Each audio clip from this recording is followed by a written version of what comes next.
All right, there we go. Welcome back to the Mortgage People podcast, a special every 6 weeks we go live to talk about the Bank of Canada's we talk about the Bank of Canada's meeting policy, what's going to happen. We did our predictions last week, and this week we're going to be talking live reaction to what the Bank of Canada might do. Do you have any oh no, sorry, go.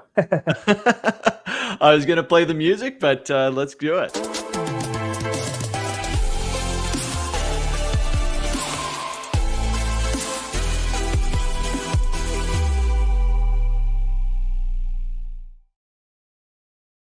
Apologies. I was so excited about starting the podcast this week that I forgot to let the intro roll. Because we're like, I don't know, like a minute away from the news article. I wanted to say, like, do you have any last minute prediction changes? Is there anything that I mean, I'm at 25 basis points almost locked in. The market's at 94% saying that it's 25 basis points. I mean, there is a chance that it's zero. There's a very small chance, but I think there's underlying a bigger chance there's 50. Yeah, I was gonna lean towards 50. I was like, I think that we wrapped it up last week, and my idea was that it would be forward thinking for the Bank of Canada to cut by 50 because of the tariffs. I mean, tariffs are headlines everywhere. It's an absolute shit show out there. But also, considering that tariffs will put pressure on the economy, but also put pressure on the employment. So why not give a little bit of relief up front and then deal with what comes later? So I'm gonna say 50. I'm gonna go off the board on this one and say 50 will be the way to go. And I prepared, not knowing that, I prepared you to be at 50. I did our banners here. I'm putting up the banner. If you're following along online, put your prediction in the comments and we'll try to shout you out. I'm at 25. Vaughn's at 50. I just knew you'd be at 50. You know what? I like that. We've been Vaughn's going to call it. We've been doing this long enough. We've been doing the live updates well beyond the point where it was the only news, in the real estate and mortgage marketplace. So that's great that you had that loaded up. You knew I was gonna last minute pull something aggressive. We do have somebody else online that is saying 50 as well. I'm going to jump to the prediction. This is the live prediction. And you and Zhang and Sefer were both wrong. It's 25 basis points by the Bank of Canada, lowering the policy rate to so the Bank of Canada's policy rate is now 2.75%. I'll put that up. The ticker is on there as well. Vaughn, what's your initial reaction to that? Yeah, I think that's fine. I think that a rate pause would have been sort of poor messaging, and it would have made the Bank of Canada seem unprepared for potential disruptions in our marketplace. I'm not worried that it wasn't 50 basis points. I think that it was a stretch to predict 50 basis points, but that's how I felt today. And I felt like, maybe they'll do something aggressive, and maybe they'll do something super forward thinking, but that's extremely out of character for the Bank of Canada to make aggressive moves in that regard. So we had 50 a couple times earlier and now 25, and we'll probably just continue to ease unless something terrible happens, which it seems as time goes by, even though it's been a week, since my showing up on this podcast feeling full of dread and doom and gloom. I really thought about it and thought that this tariff stuff, it's such bad policy for the U.S. It's such bad policy for the U.S. economy that I think it's less of a concern for me now, and we can get into that later. Is there any key points that you wanted to take away? Yeah, definitely. So just reading from this, and also Zhang and Sefer saying 25 this month, 25 at the next meeting. I think that's the overall consensus as well. Them calling it right off the top. Canada started off in a solid position to 2025, inflation close to the 2% target. I think we're at like 1.9%. Yeah, it was. Robust GDP growth. We were starting to cook along. And I think that was part of last week during our predictions was this feeling of dread. And because it's from these heightened trade tensions, tariffs imposed by the United States, it's going to slow the pace of the economic activity and increase inflationary pressures in Canada.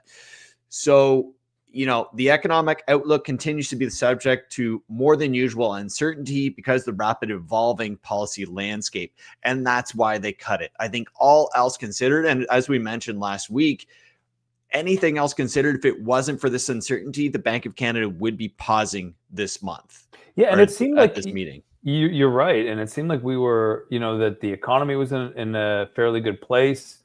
Inflation was under control, but basically sitting right in that pocket where they want it to be. 1.9% inflation is. I mean, I don't know what that 10 basis points does in terms of representing economic growth or not. Do they want it right at 2% inflation, or do they want it to hover between 1.9 and 2.1? I don't know. But it seemed like we were in a good place. We do want the economy to get cooking again, keep interest rates where they are. But we also you and I want lower interest rates to help our clients and help get the real estate market moving. Yeah. One other thing they mentioned, U.S.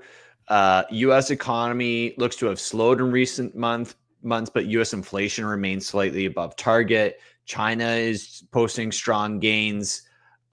Equity prices have fallen. Bond yields have eased on market expectations of weaker North American growth. But down here, Canada's economy grew 2.6% in the fourth quarter of 2024, following upwardly revised growth of 2.2% in the third quarter. So meaning that the economy was starting to chug along, but those numbers don't reflect the uncertainty, the job market of what's happening with these trade tensions. Tariffs will reduce the economy, will reduce our economic output, and that would mean further rate cuts to come. Not great. I think I've always been cheering for lower interest rates, but this is the first meeting where I felt I'm not as much cheering for it because I think that it's for the wrong reasons. Yeah. Inflation seems to be on target. The economy is going strong, and we're lowering the rates because of things outside of our control in Canada. I think we've got things going in the right direction, but inflation is, but the trade tensions are creating this uncertainty and forcing the Bank of Canada's hand. So I love the idea of lower interest rates. Certainly, I've got 2 variable rate mortgages. I love that, but it's for the wrong reasons in my opinion. I agree with you there, and that was definitely the vibe last week, and certainly if you look at Q3 Q4 last year, we weren't predicting this then. So in terms of how the economy was moving, it wouldn't have forecasted a stall coming from a drastic, aggressive, hostile move by the United States president that we wouldn't have really predicted. And I don't, I hope that this is not indicative of the next 4 years. I hope that it goes away. And there's a lot of indication that it could go away. It depends if he's going to listen to his advisors, listen to his countrymen. I mean, eventually they'll storm the castle if their cost of living goes up by 25%. And their wages and stuff don't. You can talk about building auto plants in the United States, but you could put shovels in the ground today, and those will not be built before the end of his presidency. So I don't see that as a quick enough solution to battle 25% increase in cost of living. Well, I think he needs to see, for this to go away, President Trump needs to see public wins, right? So he might lose privately, but he needs to show that he's winning publicly. So that might be the auto plants agreeing to open more plants, or the auto companies opening more plants. And so having that is, hey, this is coming. This is a win. I think even whether it happens in the next 3 or 4 years or happens at all, the fact that he can proclaim that he made this happen, and he is making, people are making those decisions based on, okay, we've got to make sure we're in the US. Well, the Or those EU companies are making fired those back, decisions. and I'm not really a global politics, global economy expert by any means, but the EU fired back, and it seems like there are a lot of manufacturers over there. Trump says they'll bring it to the US, and they're saying, "Nah, we're going to put it in India, and we'll just pay the Yeah, tariff, and the tariff won't be there right. with the next president, right?" So, yeah, we'll endure this for 4 years, but we're not going to invest in a bricks and mortar in an unstable environment. Like Yeah, instability does not encourage bricks and mortar investment, right? So this right. is when you think about. I was really upset last week, and when you think about the fundamentals of it, there's reason to not worry too hard. I mean, my concern is going to be, primarily with Canada's economy, primarily with Canadian employment, because we never want to see employment drop. We want employment to be strong. Um, Hmm. and then, concern with our fellow mortgage brokers. We've just went through almost 3 years of the worst sort of market activity in a long time.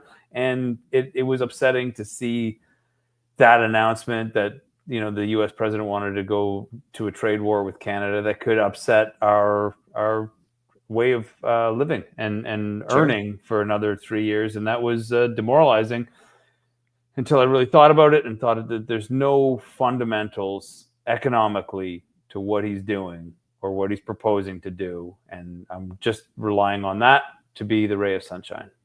Yeah, you're right, because it just felt like we were recovering after that kind of long decline. The real estate market, I mean, mortgage brokers, real estate agents, builders, anybody revolving around the real estate trade. We've had a rough couple of years. The last couple of years, the COVID years were on fire, and we all worked too much. But Yep. then it really went down to almost nothing. And so to kind of finally start to see a light at the end of the tunnel, and 2025, a lot of pre-approvals happened, a lot of people getting interested, but then all this uncertainty happening, it does take the wind out of your sails. And I'm sure I'm talking for more than just you and I and mortgage brokers.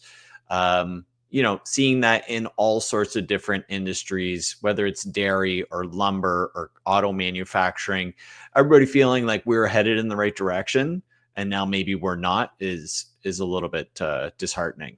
Yeah, it felt like a little bit more of just pumping the brakes. The concern was that, are we going to come to a screeching halt because we've just been on like a very slow roll out of the post-pandemic adjustment, Yeah, right? We hadn't picked up on the momentum, and it looked like we were just about to start. And then he, delivers this bombshell that, oh, we want to cripple your industry essentially. yeah. So Well, and yeah, I guess to bring this back to mortgage rates and what might happen if the Bank of Canada, if there is continued uncertainty, a continued trade war, we will see further rate cuts. The Bank of Canada, or the market, is currently predicting another 2 interest rate cuts before the end of 2025. We would expect to see that one at the very next meeting. I think it's April 19th is our next meeting. That would be, we could expect another 25 basis points then if this uncertainty continues to happen. But the damage also might be done. Sorry, let me react to that. yeah, yeah, yeah. The uncertainty, and what I'm thinking when you said the uncertainty, I'm like, let's hopefully that by April 19th or whenever the next meeting is, that it's still just uncertainty and not economic disaster. Like Right. if we do a 25 basis point cut because of uncertainty, okay, uncertainty is Yeah. uncomfortable. If we see a full percentage point cut, we know that the bottom has fallen out, and we're not cheering that on. That Right. won't spur on the housing market. Like if we have No. lower rates but crazy amount of uncertainty in the future, that won't kickstart what you and I are hoping to kickstart for Yeah. this year. Yeah. We would see certainly lower rates and probably lower prices because people are not going out and buying.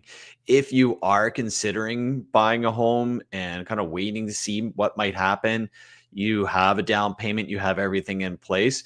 It just got more affordable for you. And we're not expecting prices to go up as a result of this. So this might be the time to jump into the market.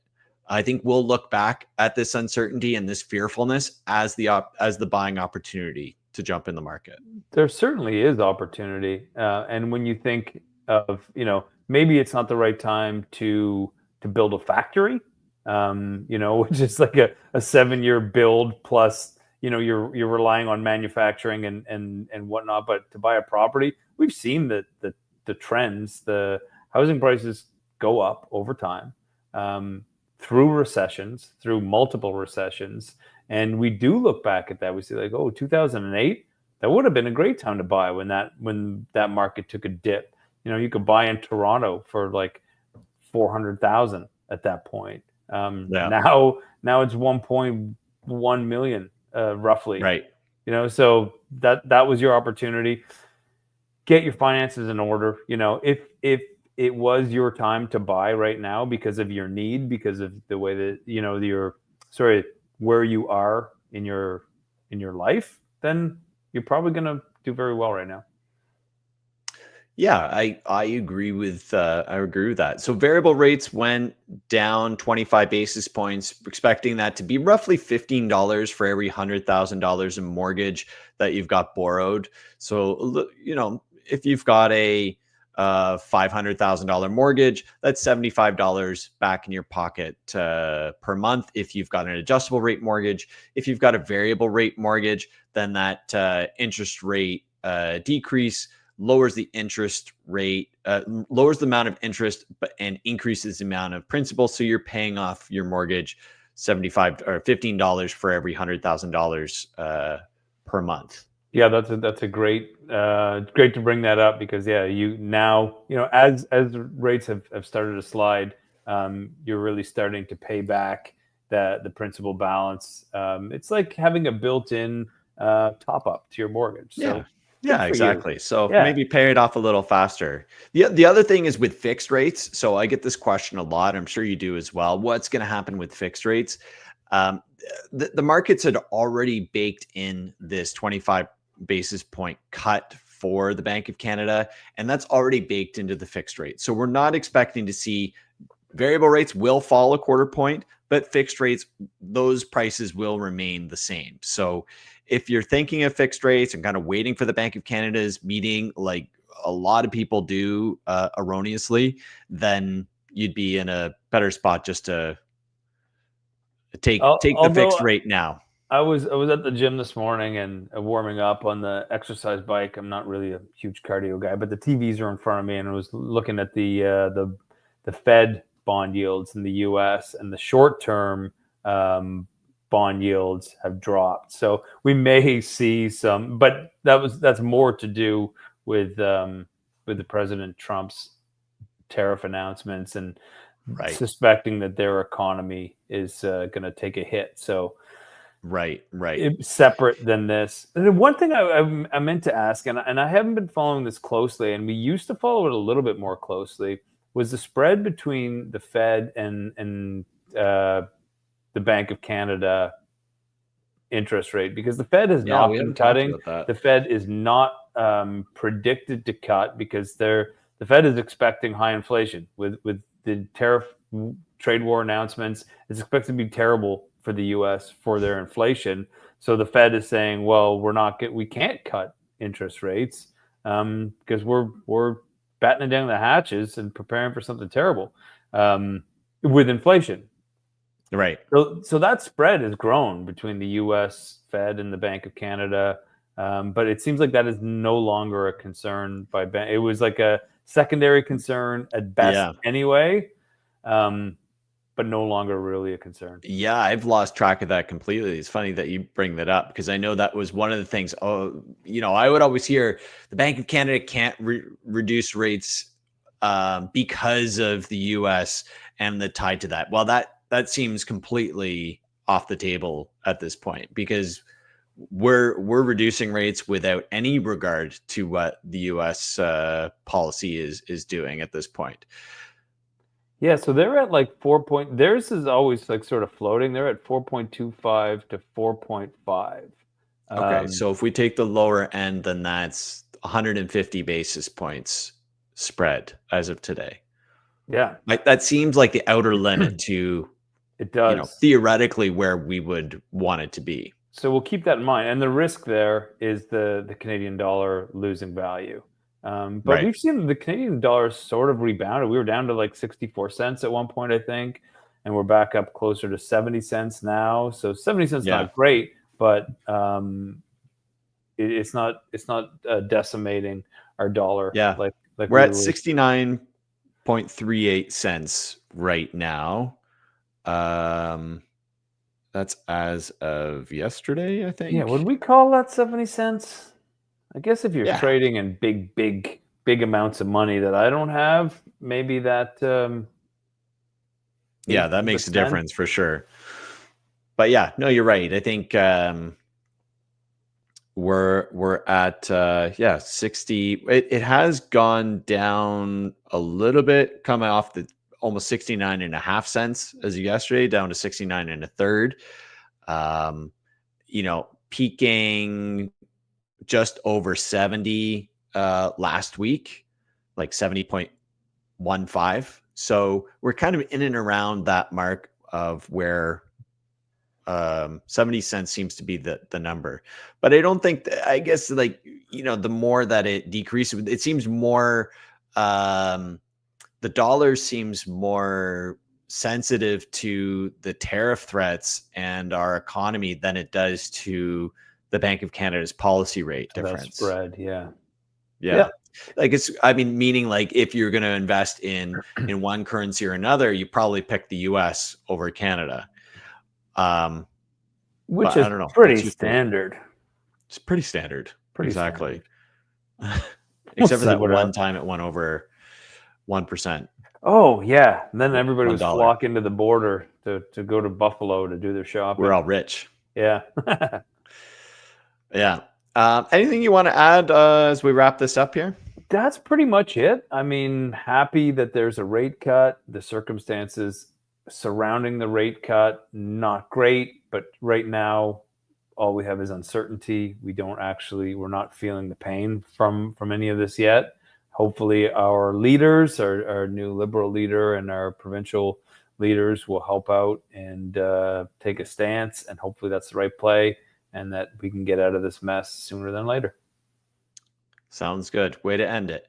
Okay, we'll see you next time. If you like the content, please like and subscribe on our YouTube channel, Mortgage People Podcast, and we will see you next time.